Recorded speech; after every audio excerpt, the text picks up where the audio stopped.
পৃথিবীর কোনো মানুষ বুকে হাত দিয়ে বলতে পারবে না যে আমি যাকে নেতা হিসেবে জীবনে গ্রহণ করেছি সেই নেতা জীবনে একদিন মিথ্যা কথা বলে নাই। পৃথিবীর কোনো কর্মী বলার কি সাহস রাখে? কথা বলেন না কেন? রাখে না।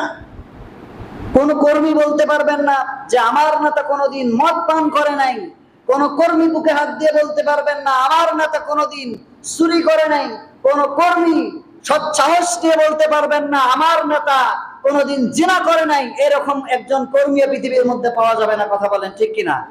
কিন্তু রহমাতুল্লিল আলামিনের আমরা যারা অনুসারী, আমরা কেবল প্রাউড ফিল করে বুকে হাত দিয়ে সমস্যারে জোরে সরে বলতে পারি আমরা যাকে আইডল হিসেবে মানি তিনি পৃথিবীর শ্রেষ্ঠ মানুষ। তার জীবনে কোনো কালিমা নাই, চুরি নাই, মিথ্যা নাই, এরপরে হচ্ছে হিংসাবি নাই, প্রবঞ্চনা নাই, জেনা নাই, তিনি সমস্ত পাপ থেকে মুক্ত। কথা বলেন ঠিক কিনা?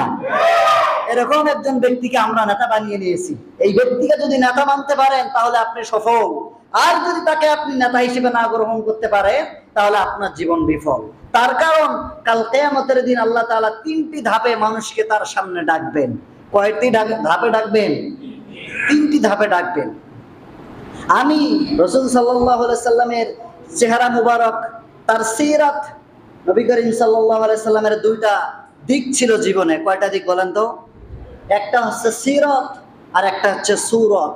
সিরাত বলা হয় তিনি চলতে ফিরতে যেরকম কৃতকর্ম করেছিলেন, আল্লাহ তাআলা দিয়েছিলেন এই অনুযায়ী তিনি করেছিলেন, এটাকে বলা হয় সিরাত। সুরত বলা হয় আকৃতি থেকে, তিনি কিভাবে চুল আঁচড়াতেন, তিনি কিভাবে দাঁত মাজতেন, তিনি কিভাবে হাতের নখ কাটতেন, তার চুল কত বড় লম্বা ছিল, গায়ের জামা কেমন ছিল, এটাকে বলা হয় সুরত।